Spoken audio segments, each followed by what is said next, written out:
again. It is your girl, Letitia Smith, and welcome to another episode of, you guessed it, Let's Talk About It with Letitia.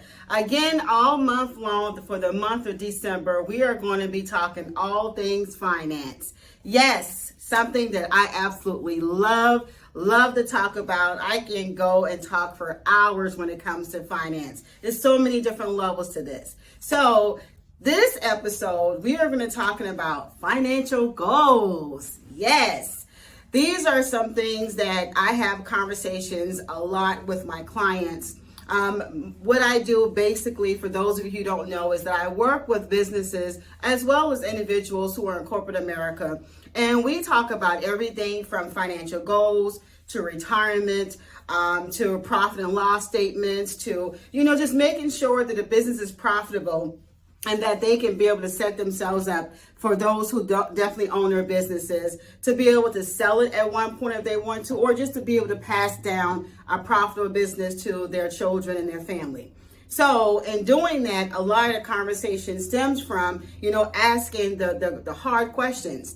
One of those hard questions is, you guessed it, emergency savings.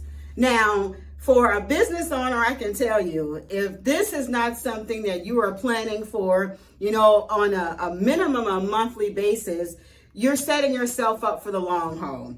As we know, being a business owner, things come up all the time. We all witnessed what happened as a result of COVID. We all witnessed a lot of businesses closing down, a lot of people losing their lives, a lot of families being devastated because of COVID. And this is why having emergency savings is critical. It doesn't just affect individuals who own their own businesses, but also people who work in corporate America. And I know everyone is probably saying, well, that's easier said than done. And I'm going to just push back and say, yes, to a certain extent it is. At the end of the day, what is emergency savings? And you have to think about what that looks like for you. Some experts would say, have 3 months of your bill saved up. Some may say have 6 months. Some may say have a year. I am one of those persons to where I never give anything definitively.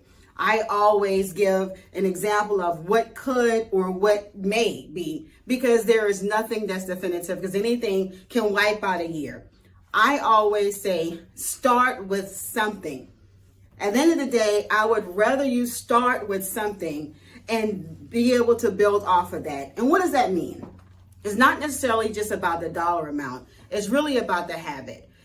So even if you're just starting with $25 a month, you will be surprised how far $25 on a consistent basis will go for you. You will be surprised of how much that will help you. Not only that, it makes you feel good. And knowing that you are putting some money aside for a rainy day or for emergencies, you will be surprised also to how often and how easy you will be able to save that $25.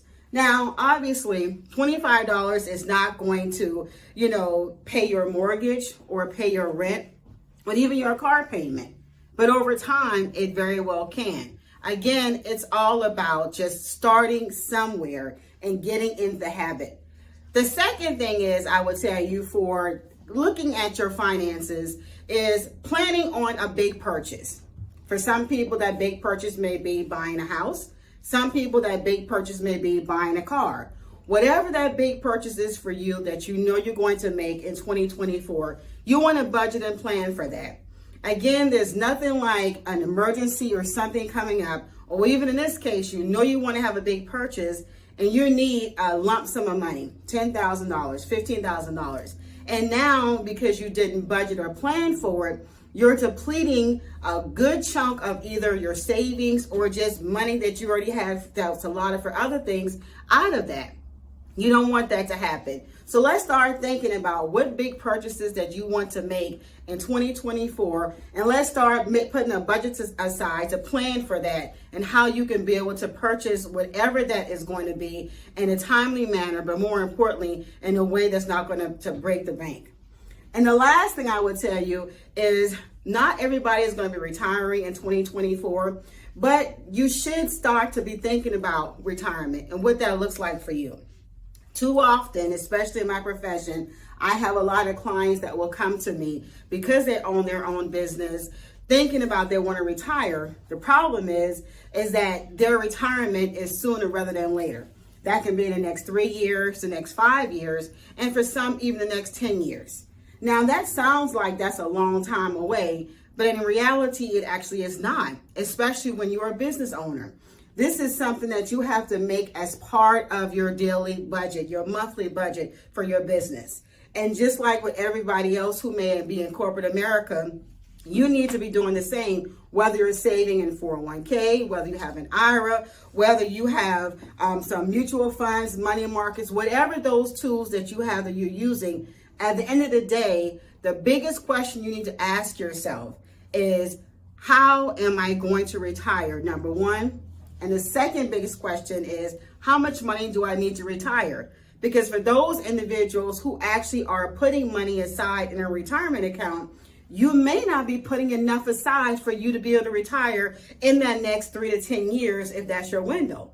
At the end of the day, retiring can be a nightmare. And for some people, it actually has to where they had to end up going back to work because they didn't have this very conversation that I'm having with you guys right now. So plan wisely. Start asking yourself these questions now. You know, we're very close to 2024, and I'm not a believer of New Year's resolutions just because it's very cliche. But I am a believer that when you start planning, you start changing your mindset, you will start thinking about things differently and putting plans in place so that not only do these things become a resolution, it actually becomes a way of life. So I hope I gave you guys some great tips, you know, to be able to think about your finances and your financial goals moving forward from 2023 to 2024. As always, we thank you so much for joining us on Let's Talk About It with Letitia. Please make sure to share our YouTube video, subscribe as much as possible, and again, follow us on all of our social media outlets. Thanks again for watching.